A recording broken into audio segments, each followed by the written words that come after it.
Neste mês de aniversário da nossa igreja, mês do Sesc Centenário da nossa igreja, nós escolhemos como tema das mensagens Igreja, Desafios do Presente e do Futuro. Igreja, Desafios do Presente e do Futuro.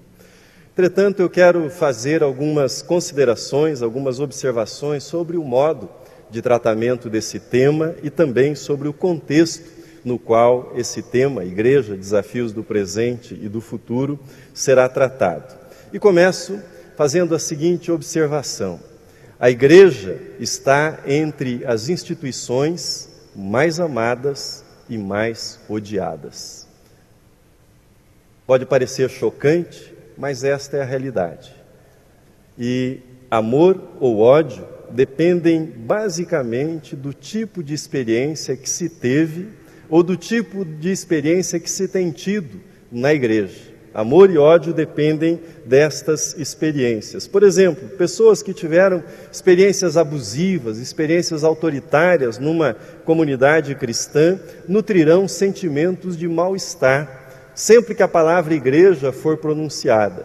Ouvi, certa ocasião, de um pastor que deixou o ministério e a igreja de modo traumático, que quando ele passava aos domingos em frente a uma igreja, ele sentia um mal-estar enorme, somente de passar em frente a uma igreja.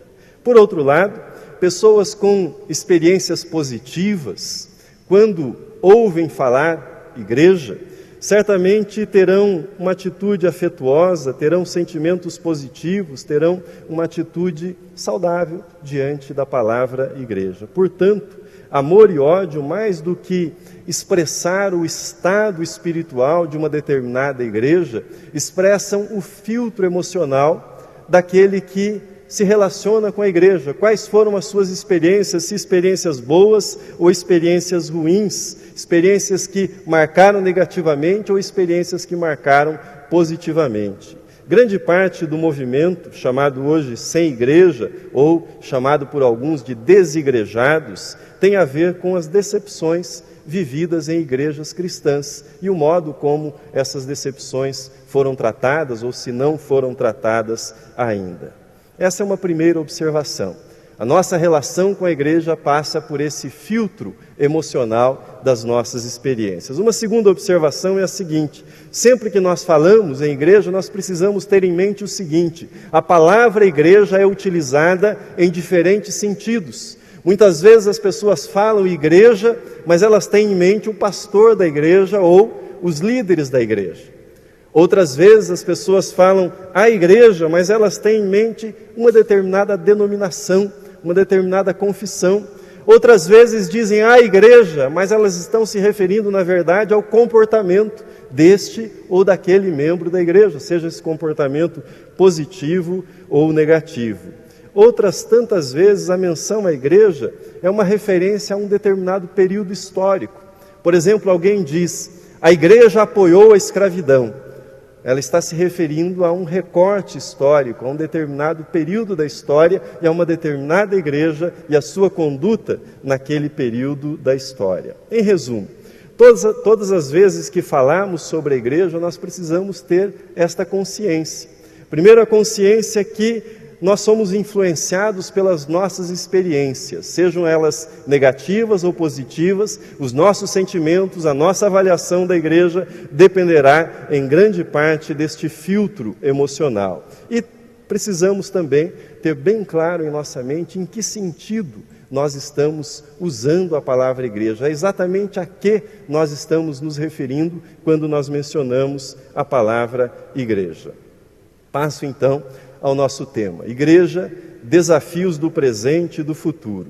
Eu desejo examinar com vocês, em primeiro lugar, aquilo que a Bíblia diz a respeito da igreja. Por isso nós fizemos a leitura do texto do Evangelho de Mateus. Mas desejo também que nesse mês nós busquemos a direção especial do Espírito Santo a respeito da vontade de Deus, especificamente para a nossa igreja, para esta igreja, para a primeira igreja presbiteriana independente de São Paulo, para que saibamos qual é a vontade de Deus para a minha vida e para a sua vida, você que participa desta igreja. Mas também é meu desejo com esta série que você que me ouve não se sinta um espectador. Alguém que está ouvindo uma explanação, que está ouvindo uma mensagem sobre um tema sobre o qual você tem conhecimento, mas que não diz respeito diretamente à sua vida. Eu gostaria que você considerasse, que você tivesse em mente, que quando nós falamos igreja, nesta série nós estamos falando de uma parte da sua vida, de uma parte da minha vida, mas sobretudo nós estamos falando da nossa jornada com Deus, da nossa caminhada com Deus, do nosso entendimento da vontade de Deus para a nossa vida. Meu desejo é que quando você ouvir a palavra igreja, nesta série de mensagens, você entenda que eu estou falando do lugar ao qual você pertence. E um lugar que é muito importante na sua vida, para a sua vida e na vida da sua família. Portanto, nós não falaremos de igreja num sentido genérico, num sentido distante daquilo que nós experimentamos e partilhamos nesta igreja. Passo então ao nosso tema, aos nossos desafios. Quais são os desafios? Eles são muitos, mas eu escolhi 3 desafios que nós examinaremos a partir de hoje. O primeiro é o desafio do conteúdo. Se quiser, você pode chamar de desafio da essência. Nós precisamos começar deste ponto. O que faz da igreja, igreja? O que não pode faltar num grupo cristão, num grupo de pessoas que se associa permanentemente para cultuar a Deus, para que este grupo seja considerado uma igreja de Cristo. Esse é o primeiro desafio, o desafio do conteúdo à luz da palavra de Deus. Mas há um segundo desafio, o desafio do contexto cultural. Igrejas existem no tempo e no espaço. Onde estamos? Quais são os valores das pessoas deste tempo no qual nós vivemos? Quais são as principais objeções da mentalidade secularizada às afirmações que são feitas nesta igreja? Existem pontes culturais para conquistar a atenção daqueles que, de outro modo, não prestariam atenção na mensagem proclamada pela igreja e na igreja. Quais são essas pontes? Como utilizá-las? Até onde devemos utilizá-las? E quais são os critérios para utilizá-las? Esse é o desafio do contexto cultural. Pensarmos o lugar onde nós estamos inseridos e o tempo ao qual nós pertencemos. O terceiro desafio é o desafio do crescimento. Tanto o crescimento qualitativo quanto o crescimento quantitativo da igreja. Aqueles que já pertencem à igreja estão crescendo em Cristo de um modo saudável, estão amadurecendo na sua fé, estão entendendo melhor a palavra de Deus e a vontade de Deus para a sua vida. Se estão crescendo de modo saudável, estão compartilhando o Evangelho com outras pessoas e fazendo com que, por meio do Evangelho, essas pessoas também se tornem parte da igreja, se tornem igreja. Esse é um grande desafio, o desafio do crescimento. Em resumo, são 3 os desafios. Quem nós somos, à luz da palavra de Deus, como nós interagimos com o nosso contexto, com o nosso tempo, com a nossa cultura, e como nós executamos a nossa missão. A missão de ajudar no crescimento daqueles que já são igreja e a missão de compartilhar o Evangelho com aqueles que ainda não são igreja e que haverão de ouvir a palavra de Deus por meio do ministério da igreja. Quero examinar com vocês o primeiro desafio, o desafio do conteúdo, ou seja, da essência da igreja, e quero fazê-lo à luz do texto que nós lemos há pouco no Evangelho de Mateus, capítulo 16. 3 afirmações sobre esse texto. Em primeiro lugar, a igreja confessa Jesus.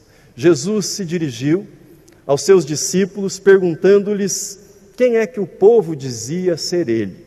E os discípulos falaram aquilo que eles ouviam. Falaram que alguns diziam que era Elias, outros diziam que era Jeremias, e alguns diziam que era João Batista, ou seja, a multidão, o povo, identificava Jesus como mais um dos personagens do cenário religioso. Alguém que estava cumprindo uma missão religiosa, alguém que pertencia ao segmento religioso. Mas Jesus voltou-se para o seu círculo íntimo, ou seja, para o grupo dos discípulos que estavam ao redor deles, e Jesus perguntou a eles: e para vocês, quem é que eu sou? Quem sou eu para vocês? Jesus pediu deles uma resposta pessoal.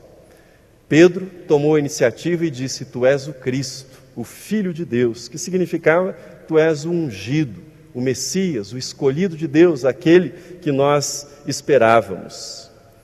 É desta confissão, é deste conhecimento, é do reconhecimento da singularidade de Jesus como Senhor e Salvador, é desta confissão que a igreja extrai a sua força e extrai a sua particularidade e se torna verdadeiramente igreja. Sem esta confissão singular, a igreja seria apenas mais uma das muitas facções do judaísmo, apenas mais um grupo desviante com as suas particularidades, mas esta confissão põe a igreja num outro patamar. Jesus Cristo é Deus, Jesus Cristo é o Filho de Deus, Jesus Cristo é o nosso Salvador. Sem esta confissão não existe igreja cristã. Sem esta confissão, os fundamentos da igreja foram solapados.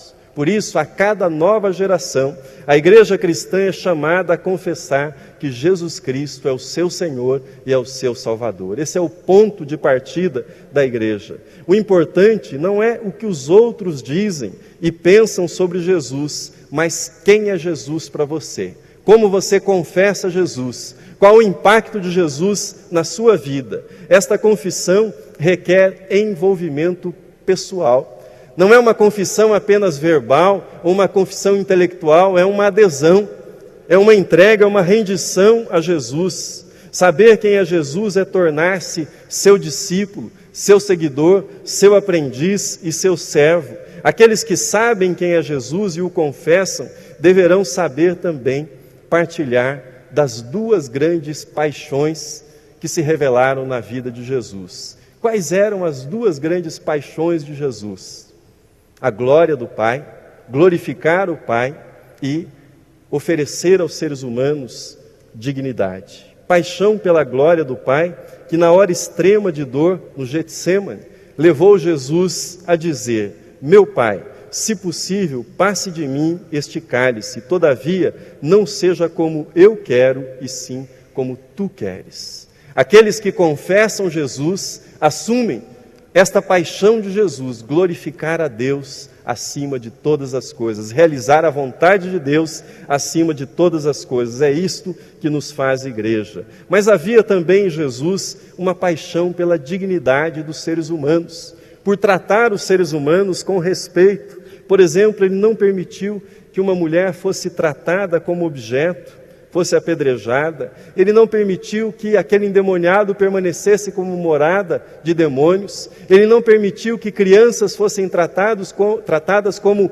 menos importantes do que os adultos. Ele não permitiu que a multidão fosse despedida de estômago vazio, mas tratou de alimentá-la. Ele contestou a classificação corrente entre os fariseus e sacerdotes, que estabelecia que algumas pessoas eram puras e outras pessoas eram impuras, que algumas pessoas eram pecadoras enquanto outras pessoas eram santas e exemplares.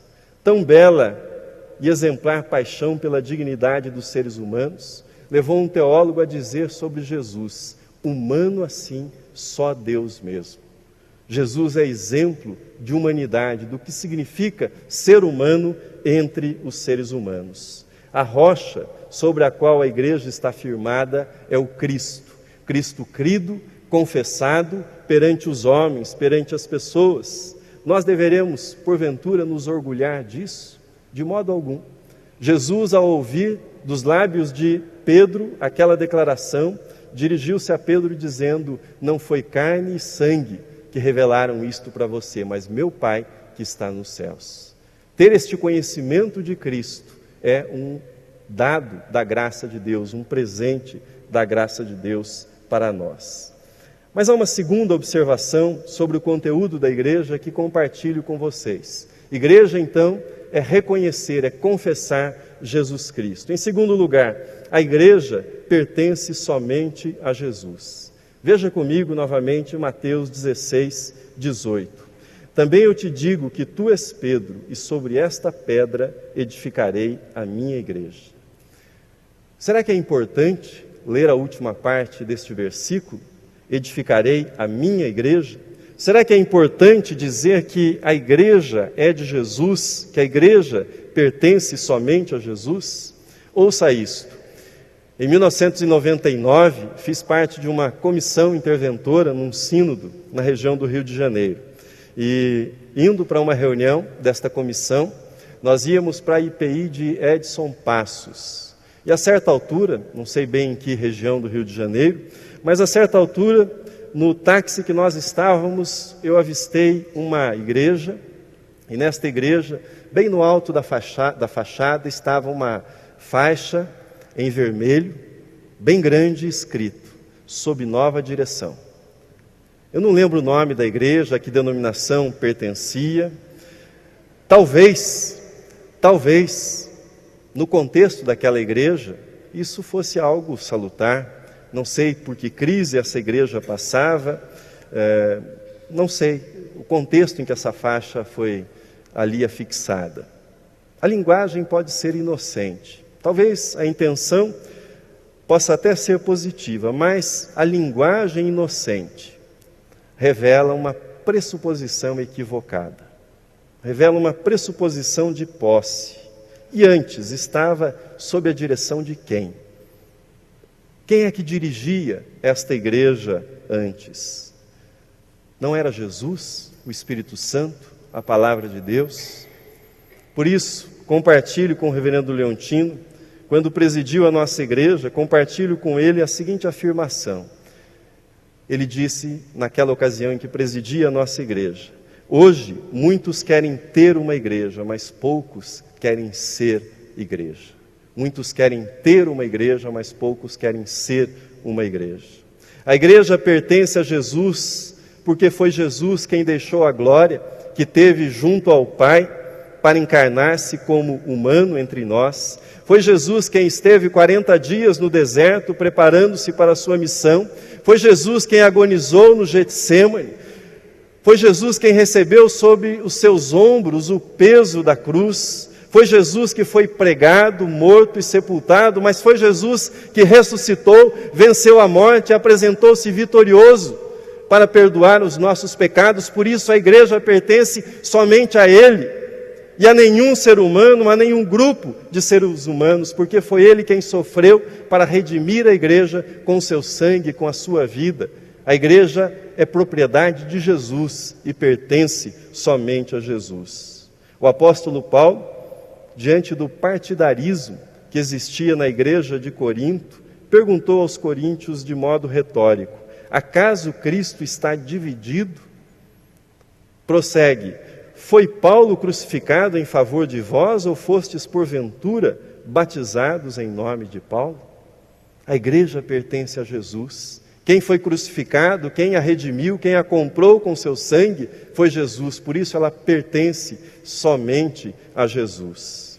Em terceiro lugar, a igreja possui autoridade espiritual. A igreja foi investida de autoridade espiritual. Veja comigo duas expressões que são fundamentais para entender esta autoridade que foi conferida à igreja.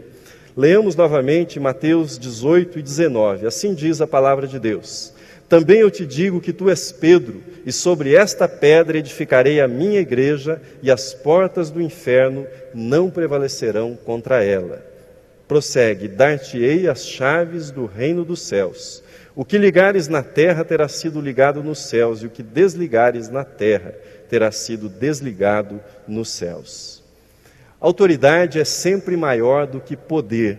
O poder pode ser exercido sem autoridade, mas onde há autoridade, há legitimidade para o exercício do poder. Autoridade é direito de propriedade, autoridade é exemplo, autoridade é garantia. A autoridade da missão, no contexto em que Jesus pôs esta missão, significa a ação de proclamar que Jesus Cristo é Senhor, não somente sobre a igreja, mas é Senhor sobre todas as coisas, Senhor sobre todas as pessoas, sobre todas as dimensões da vida humana. E Jesus valeu-se de duas imagens que eram bem conhecidas no mundo antigo, para que essa autoridade que pertencia a ele e que ele conferia à igreja, para que essa autoridade ficasse bem clara para nós. Primeiro, ele usa a imagem das portas, neste caso, as portas do inferno. Quando um exército atravessava as portas de uma cidade antiga, significava que a rendição daquela cidade estava consumada. As portas representavam a última defesa de uma cidade. Quando o exército atravessava as portas de uma cidade, aquela cidade havia sido finalmente conquistada. A igreja recebeu autoridade sobre o poder da morte. As portas do inferno significam aqui exatamente isto, o poder da morte sobre os seres humanos. A igreja recebeu a autoridade vinda de Cristo para alcançar aqueles que estão espiritualmente mortos e vivificá-los pela palavra de Deus. É isso que o apóstolo Paulo ensina em Efésios 2, versículos 1 e 2. Assim diz ele: Ele vos deu vida, estando vós mortos nos vossos delitos e pecados, nos quais andastes outrora, segundo o curso deste mundo, segundo o príncipe da potestade do ar, do espírito que agora atua nos filhos da desobediência. Ou seja, nós estávamos mortos, nós pertencíamos ao domínio do inferno, segundo o texto de Mateus, e a ação de ouvirmos a palavra de Deus, de recebermos a palavra de Deus, nos arrancou desse domínio. As portas do inferno foram vencidas neste caso. Mas passemos à segunda imagem. Chaves representam autoridade e confiança. Pergunto para você, para quem você entrega as chaves da sua casa? Você entrega as chaves da sua casa para um desconhecido? Você entrega as chaves da sua casa provavelmente para alguém que você confia. Quando uma pessoa tida por importante é escolhida para ser homenageada, em algumas cidades ainda há o costume de entregar a chave da cidade para essa pessoa, representando a autoridade que é conferida a esta pessoa e a confiança que nela é depositada. Jesus conferiu aos apóstolos, portanto, à igreja, as chaves do reino dos céus. Não se trata de nenhum poder mágico da igreja, não se trata de um poder mágico conferido à igreja para que a igreja possa fazer a venda da salvação às pessoas. Não é isso. Trata-se da autoridade para pregar o Evangelho, para comunicar o Evangelho, as boas novas de salvação. O que ata e desata as pessoas é a pregação do Evangelho. O que liberta é a proclamação do Evangelho. O que liga e desliga é a proclamação do Evangelho. E esta autoridade a igreja recebeu de Cristo. A vitória sobre as portas do inferno e as chaves do reino dos céus ensinam que faz parte do conteúdo essencial da igreja. Que a igreja não pode deixar de fazer isto, ou seja, retirar pessoas do domínio da morte e de fazê-lo por meio da pregação que Jesus Cristo é Senhor e Salvador, que Jesus Cristo oferece vida em abundância. O apóstolo Paulo, mais uma vez, interpretou esta verdade, escrevendo aos Colossenses e dizendo a eles: dando graças ao Pai, que nos tornou dignos de participar da herança dos santos no reino da luz, pois Ele nos resgatou, preste atenção nessa frase, nos resgatou do domínio das trevas e nos transportou para o reino do seu Filho amado, em quem temos a redenção, a saber, o perdão dos pecados. Nos resgatou do domínio das trevas e nos transportou para o reino do seu Filho amado. Quero encerrar esta mensagem sobre o desafio do conteúdo, pedindo a sua atenção para a frase que está na tela e foi pronunciada por Luther King. Diz assim: se você deseja mudar alguém, você deve amá-lo. Se você deseja mudar alguém, você deve amá-lo. Só o amor faz com que nós passemos da posição de críticos, da condição de críticos, para a condição de quem tem senso crítico. Só o amor opera esta transformação, esta mudança, de alguém que é um mero crítico para alguém que passa a ter senso crítico. Só o amor é capaz de realizar isso. O crítico diz: vocês precisam mudar. Alguém que tem senso crítico diz: nós precisamos mudar. Eu preciso mudar também junto com vocês. primeiro grande desafio do presente e do futuro é mudar a compreensão que nós temos da natureza da igreja, do conteúdo, da essência da igreja. A igreja nasce da confissão que Jesus é nosso Senhor e Salvador, do reconhecimento de que ela pertence somente a Jesus e do exercício da autoridade espiritual para proclamar que Jesus Cristo é o Salvador para aqueles que estão espiritualmente mortos. Assim, eu resumo, portanto, este desafio. Ame a Cristo. Se você já pertence à igreja, ame a Cristo. Deixe-se fascinar pela pessoa de Jesus, pelo encanto que há na pessoa de Jesus, pelo encanto do seu exemplo e da sua mensagem. Mas ame também a igreja de Cristo. Ame pertencer à igreja de Cristo. Fale da igreja com amor, fale da igreja com consideração, pois ela é de Cristo. Sirva a igreja com carinho, sirva a igreja com dedicação. Faça uso das chaves que foram conferidas à igreja para abrir as portas do reino pela proclamação do Evangelho a todos. Este é um desafio, é o meu desafio e o seu desafio a respeito da igreja. Que Deus nos abençoe, nos dê graça para enfrentarmos este desafio. Amém.